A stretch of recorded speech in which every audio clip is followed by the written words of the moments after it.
নমস্কার বন্ধুরা, আমি মধুমিতা। আপনারা দেখছেন সবুজের সন্ধানে। বন্ধুরা, আমরা বাগান করতে শুরু করি দু একটা গাছপালা নিয়ে এসে। শুরুতে তো বাগানটা শুরু করে দিই গাছপালা পুঁতে, কিন্তু যখন আমরা ছাদে বাগান করি, সেই বাগান করতে গেলে আমাদের যেমন একটি গাছেরও প্রয়োজন, তেমনি ছাদের কন্টেনারে গাছ করলে গাছের খাবারেরও প্রয়োজন।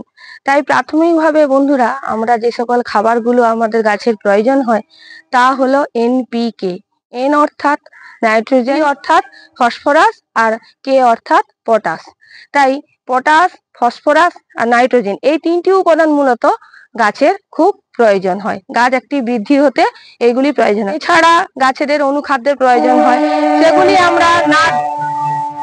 আমরা না দিলেও বন্ধুরা আমাদেরকে এই তিনটি উপাদান দিতেই হয়। বন্ধুরা, সেই উপাদানগুলি যদি আমরা সব সময় বাজার থেকে কিনে বাগান করি তাহলে আমাদের অনেক খরচ হয়ে যায়।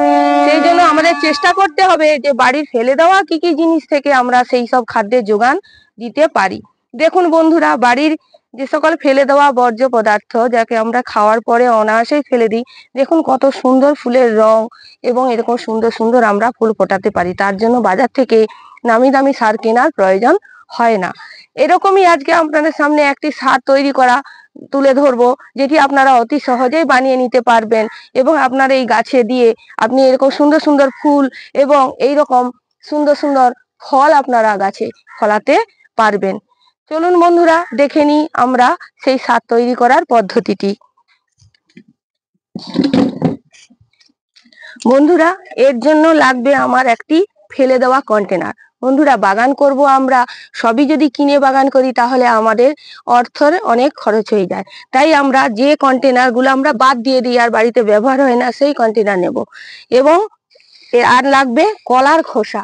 কলা খাই আমরা, বাজার থেকে কলা আসে, কলা খাই, চপাটা অনায়াসে এটা ওটা ফেলে দিই, বা আমরা ডাস্টবিনেও ফেলে দিই। সেই কলার খোসা আপনারা নেবেন, আর নেবেন একটু গুড় আর একটু মাটি। বন্ধুরা, প্রথমে আমি জল নিয়ে নিয়েছি, এতে এই কলার খোসাগুলিকে আমি দিয়ে দিচ্ছি। এই কলার খোসা ছোট ছোট কেটেও দিতে পারেন, কিন্তু আমি আস্তই দিয়ে দিচ্ছি, ও ধীরে ধীরে ডিকম্পোস্ট হয়ে যাবে। আমার এই কলার খোসাগুলো অলরেডি ডিকম্পোস্ট হওয়া শুরু হয়ে গেছে, তবু আমি এর মধ্যে দিয়ে, যাতে আরো ফাস্ট হয় সেই জন্য আমি এই কলার খোসাগুলি দিয়ে দিলাম, এতে দিয়ে দিলাম। এরপর বন্ধুরা, আমি এতে একটু মাটি দিয়ে দেব। মাটিটা কেন দিচ্ছি আমি পরে বলছি বন্ধুরা। আর দিয়ে দেব একটু গুড়, অল্প গুড়, খুব যে অনেকটাই দিতে হবে তা নয়, অল্প পরিমাণ গুড় দিয়ে দিতে হবে।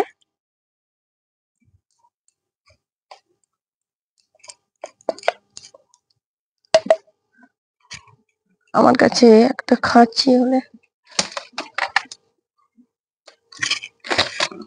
বন্ধুরা, আমি এই এতটা মতো গুড় দিয়ে দিলাম। এইবার একটি কাঠি দিয়ে এরকম নাড়িয়ে দেব, যাতে ভালো করে এটি সুন্দরভাবে গুলে যায়, এর মধ্যে গুলে যায়। বন্ধুরা, এই জিনিসটি এই রকম ভাবে আপনারা প্রায় 7 থেকে 8 দিন রেখে দেবেন, এবং ঢাকাও দিয়ে রাখতে পারেন, বা একটি চট জাতীয় কিছু চাপা দিয়ে রাখতে পারেন।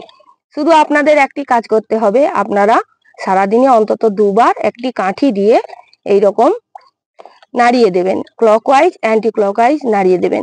বন্ধুরা তবে একটি সতর্কতা, যে এই জাতীয় জিনিস আপনারা যখন বানাবেন কোনো ধাতব পাত্রে বানাবেন না, এরকম প্লাস্টিকের কন্টেনারেই বানাবেন। যে কোনো সার জাতীয় জিনিস যখন জৈব সার তৈরি করবেন এরকম কন্টেনারেই তৈরি করবেন এবং ভালো হবে, এতে কোনো রাসায়নিক বিক্রিয়া হবে না। আচ্ছা বন্ধুরা, আমি এতে মাটি দিয়েছি, কলার খোসা দিয়েছি।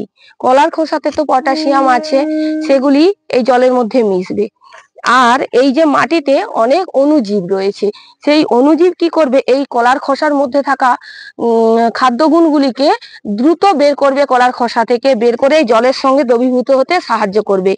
আর ওই অণুজীবের খাদ্য হিসেবে আমরা গুড় দিলাম, এবং এই গুড় কি করবে, খেয়ে ওই অণুজীবগুলি দ্রুত বংশবৃদ্ধি করবে এবং এটি তাড়াতাড়ি ডিকম্পোস্ট হয়ে যাবে এবং উৎকৃষ্ট একটি পটাশ সার তৈরি হবে। বন্ধুরা, এই দ্রবণটিকে আপনারা এইরকম 7 থেকে 8 দিন রাখার পর আপনারা এ থেকে যদি 1 কাপ দ্রবণ নেন, তার সঙ্গে 5 কাপ জল দিয়ে আপনারা পাতলা করে প্রত্যেকটি গাছে টবে ভেজানোর মতো মাটিতে দিয়ে দেবেন। তাহলে দেখবেন বন্ধুরা, আপনার গাছে এরকম সুন্দর সুন্দর ফুল ফল সবকিছুতে ভরে উঠবে। তার জন্য আপনাকে বাজারে গিয়ে আপনাকে 0050 এই জাতীয় কোনো বা লাল পটাশ জাতীয় কোনো সার আপনাকে কিনতে হবে না। আপনার মাটিও জৈব রইল, তার সঙ্গে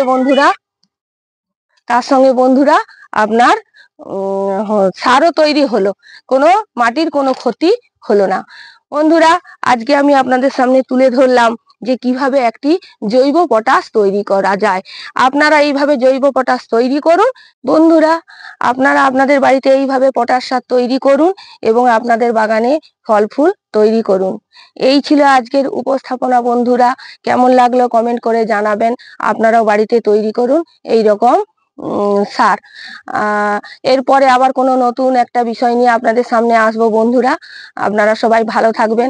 যদি আমার এই সার তৈরি করা দেখে আপনাদের যদি ভালো লাগে এবং আপনারাও বাড়িতে তৈরি করবেন, এবং যদি আমার এই ভিডিও দেখে আপনাদের ভালো লাগে তাহলে আমার চ্যানেলটিকে সাবস্ক্রাইব করবেন, বেশি বেশি করে শেয়ার করবেন এবং লাইক করবেন, এবং আপনারা কমেন্ট করে যদি কিছু জানার থাকে আমাকে জানতে চাইবেন। আমি আপনাদের যতটুকুনি জানি সেই আপনাদের সামনে তুলে ধরবো। নমস্কার বন্ধুরা, আপনারা সবাই ভালো থাকবেন।